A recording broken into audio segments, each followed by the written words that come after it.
ہم بستری کے دوران یہ 4 کام حرام ہیں۔ اسلام میں بیوی سے ہم بستری کا طریقہ کیا ہے؟ ہم بستری کس وقت اور کتنے وقفے کے بعد کرنی چاہیے اور بیوی سے ہم بستری کرنا کس وقت حرام ہے؟ اگر کوئی شخص یہ 4 کام کرے گا تو اس کے نکاح پر کیا اثر پڑے گا؟ حضور اکرم صلی اللہ علیہ وسلم نے فرمایا، اگر کوئی شخص یہ 4 کام کرے گا تو وہ سیدھا جہنم میں جائے گا۔ بسم اللہ الرحمن الرحیم۔ السلام علیکم محترم ناظرین۔ عورت کا مقام کسی بھی معاشرے کی ترقی، تہذیب اور استحکام میں بنیادی حیثیت رکھتا ہے۔ اسلام نے عورت کو عزت، وقار اور برابری کا حق دیا ہے جو اس وقت کی دیگر تہذیبوں میں ناپید تھا۔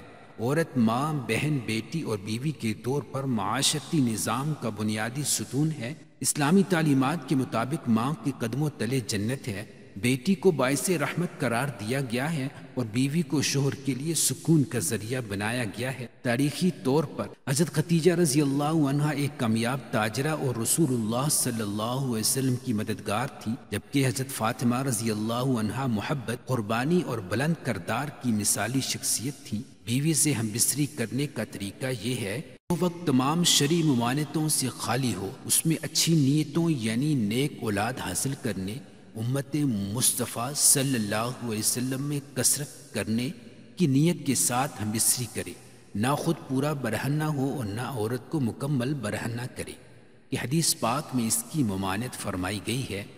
یہ 4 کام ہم بستری کے دوران حرام ہے۔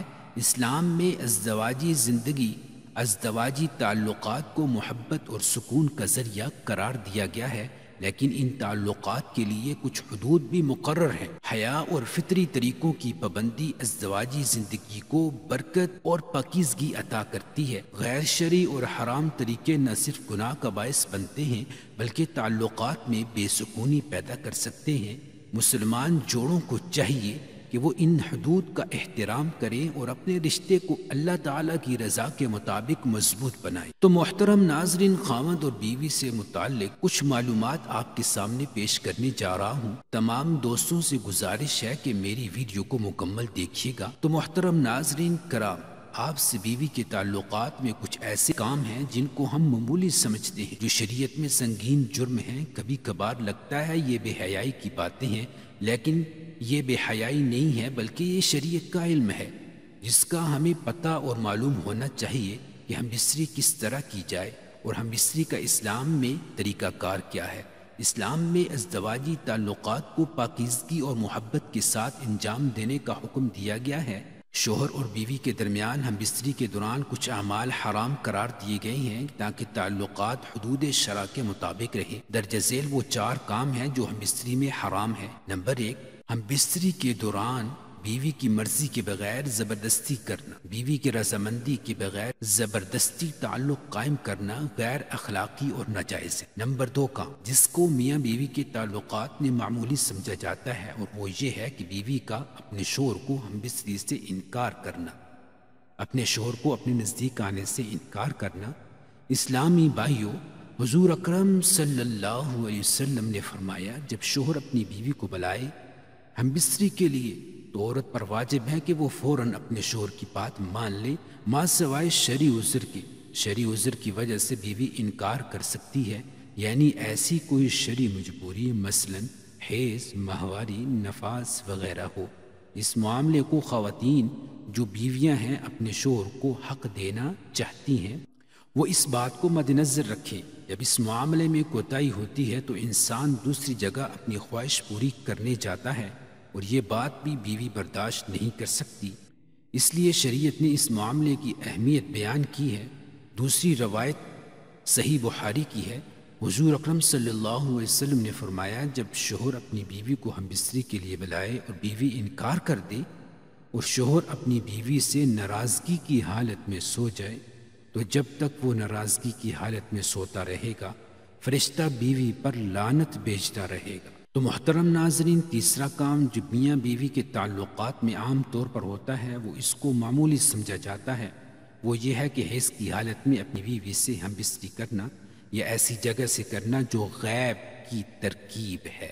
حضور اکرم صلی اللہ علیہ وسلم نے فرمایا، جامع ترمذی کی یہ روایت ہے، جس شخص نے حیض والی عورت سے ہم بستری کی اس نے شریعت کا انکار کیا ہے۔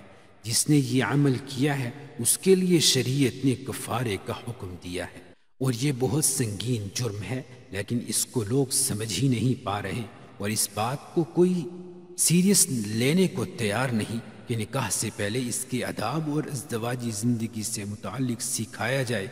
دنیا میں جہاں ہر چیز کی ٹریننگ ہوتی ہے وہ ہم لوگ بڑے فخر سے کرتے ہیں، جناب ہم بستری کے بعد سونے سے قبل وضو یا غسل کرنا لازمی ہے، لیکن جب بات شریعت سیکھنے کی ہے تو وہاں کیا ہے جس کی ہمیں شرم آ رہی ہے؟ دنیا کی بے حیائی میں شرم نہیں آتی، لیکن شریعت سیکھتے ہوئے یا شریعت کی بات کرتے ہوئے ہمیں شرم آتی ہے۔ چوتھا کام، دوسروں کے سامنے ہم بستری کے بارے میں گفتگو یا اس کا ذکر کرنا۔ ازدواجی تعلقات ایک رازدارانہ معاملہ ہے، ان کا ذکر دوسروں کے سامنے کرنا حرام ہے۔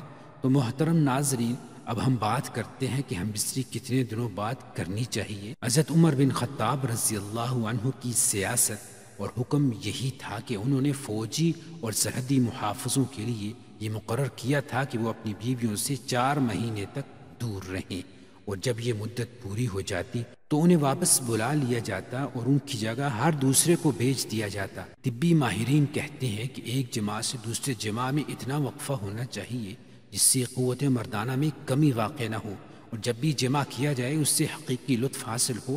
حقیقی لطف حاصل ہونے سے مرد کی جنسی قوت کمزور نہیں ہوتی اور عورت بھی مطمئن اور خوش رہتی ہے۔ طبی لحاظ سے 3 سے 7 دن بعد جماع کرنا چاہیے۔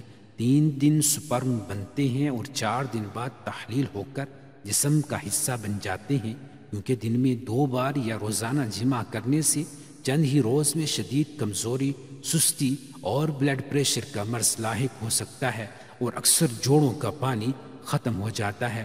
جوانی میں گھٹنے آواز کرنا شروع ہو جاتے ہیں۔ اس نقصان کی کسی بھی صورت تلافی نہیں ہو سکتی۔ خلاف ورزی کرتے رہنے سے آخر کار افسوس کرنا پڑتا ہے۔ زیادہ منی کا اخراج بار بار نہیں ہو سکتا، کیونکہ یہ چیز انسانی جسم میں وافر مقدار میں نہیں ہوتی۔ طبی لحاظ سے 4 سے 7 یوم بعد ہم بستری کرنے سے جسم میں کسی قسم کی یا کوئی کمزوری نہیں ہوتی اور قدرتی حقیقی لطف حاصل ہوتا ہے۔ تمام زندگی تک مختلف امراض سے بچا جا سکتا ہے۔ تو محترم ناظرین، ازدواجی تعلقات کا مقصد محبت، سکون اور پاکیزگی ہے، لہذا شوہر اور بیوی کو ان حدود کا خیال رکھنا چاہیے جو اسلام نے مقرر کی ہیں، تاکہ یہ تعلق دین کے دائرے میں رہ کر مضبوط اور مبارک رہے۔ دعا ہے اللہ رب العزت ہمیں اپنی حلال بیوی کے ساتھ جو احکام شریعت نے بتائے ہیں ان کے ساتھ ہم بستری کرنے کی طاقت اور توفیق عطا فرمائے۔ آمین ثم آمین۔ جزاک اللہ۔